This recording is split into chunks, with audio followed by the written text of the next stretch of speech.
The quick commercial break will be after the big surprise of, well, not surprise anymore, our big guest of the week. What we are going to do is, because we all love music here on the press box, before we came on air, you know, we had a debate on who would introduce this and who would send it down to Joel Kamadi, and Andrew Mwangusha won the competition. So please be the presenter and take us to the next segment, Mwangusha. 1 2 1 2 po po po. You hear me? I live my life like a superstar. Blessed are those that believe, but I need to say, no Mikey, no Mikey, no Mikey, take them. Mwangusha just stick to journalism.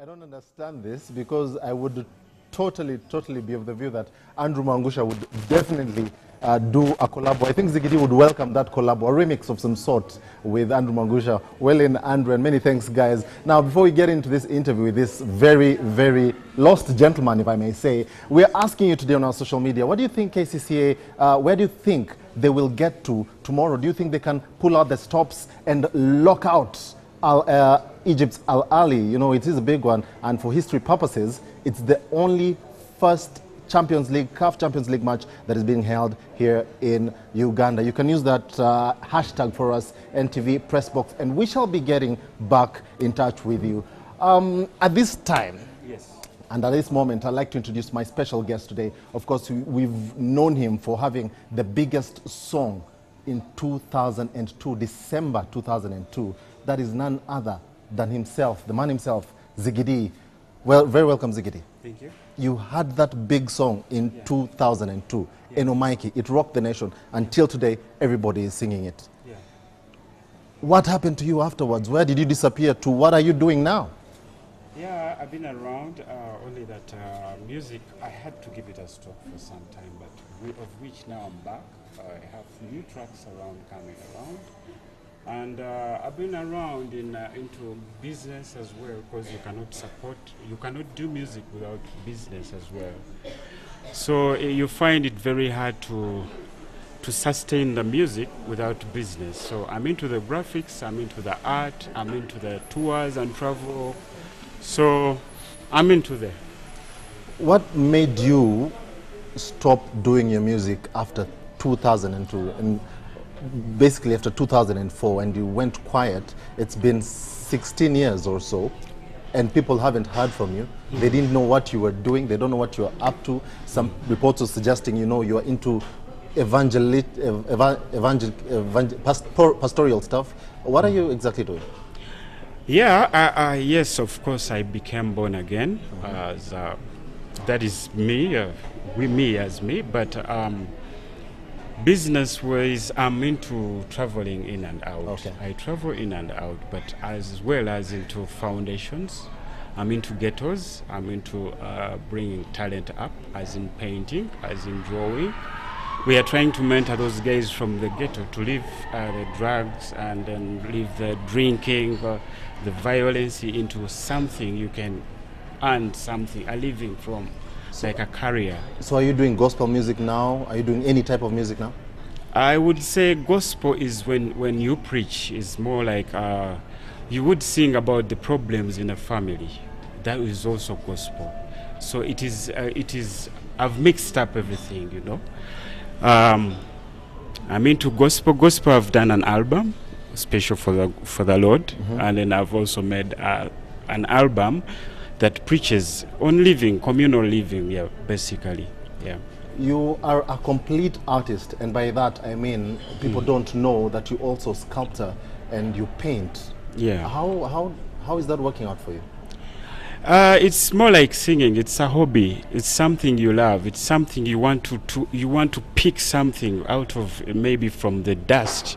You create something out of it. More like I use cement papers also in building the sculptures. So it helps me to build these guys. Not to see something dirty or something bad, then you can make something good out of it. It's more like my focus, what I'm really focusing on.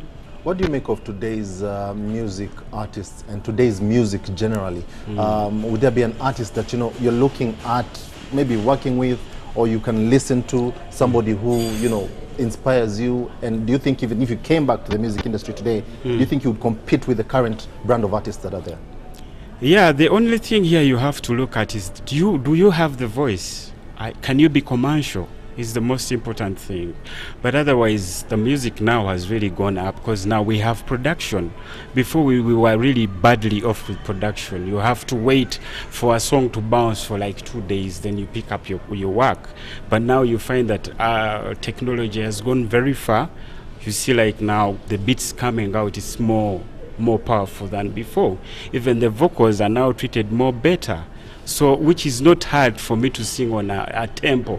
I can do anything with music.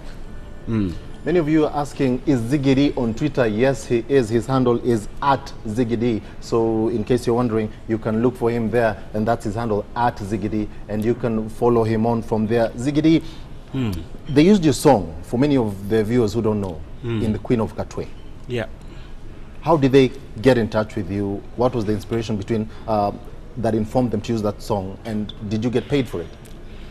Yeah, I didn't expect it because I was home. I get this call from an Indian guy, but he's Canadian. He tells me, we've been looking for you, and we have this song, Eno Mike.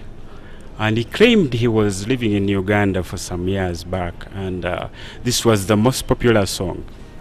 And he claimed till today it's still played. So it's like using it in Queen of Katwe, it was like to identify that part of Uganda, the part of the dancehall in Uganda. So I was surprised. I was very surprised and confused, The next thing, I was signing a contract, and here I was. I got some money out of it. I mean, I know you won't tell us how at much last it was. I got something out of my talent. Yeah.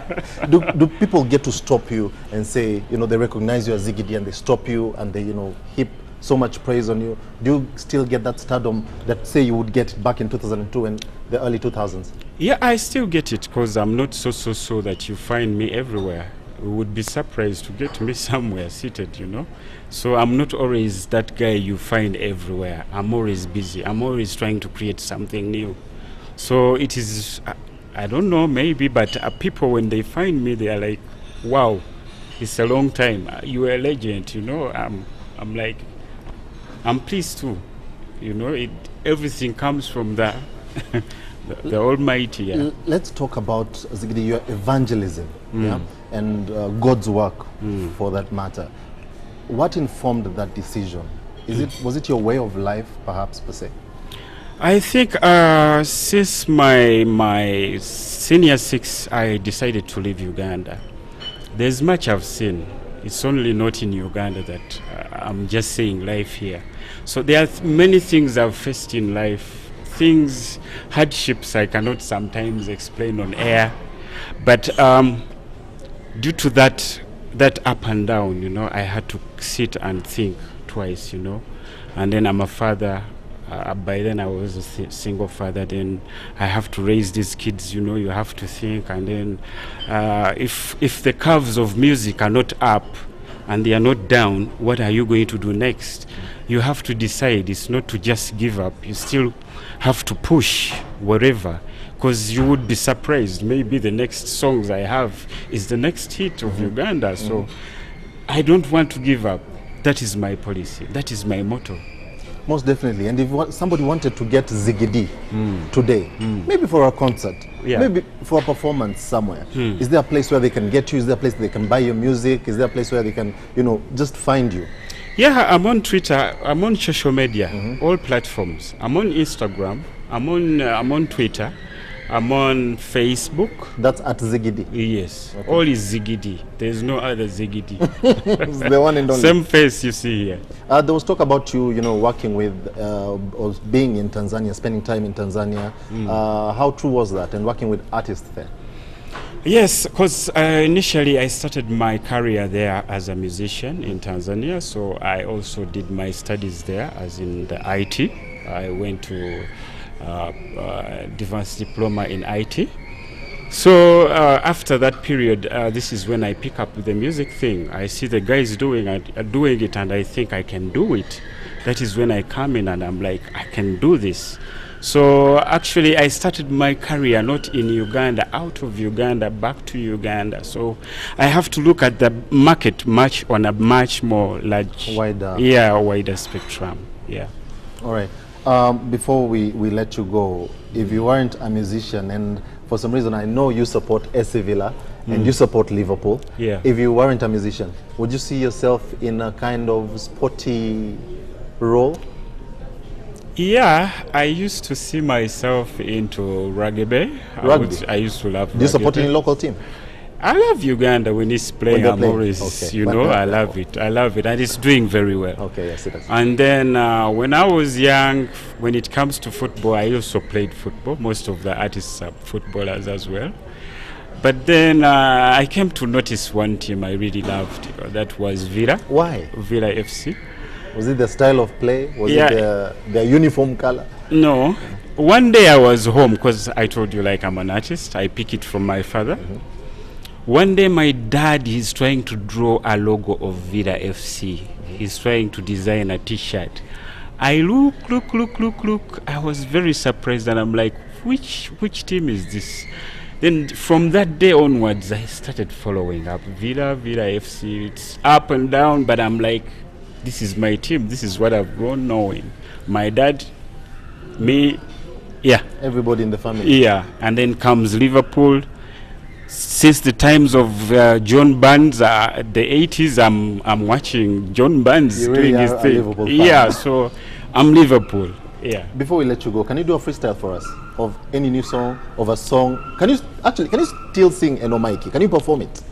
Yeah. You still can? I do even live performances, because of recent I've just been at the Roast and Rhymes in Monyonyo. Okay. And I did it live with the Janzi band. So if you need me for live performances, you are here. I'm good to go. At Ziggy Dee on Twitter. Yeah. And on Instagram. Yes. And on Facebook. Before you go, can you give us a drop of Eno Mikey?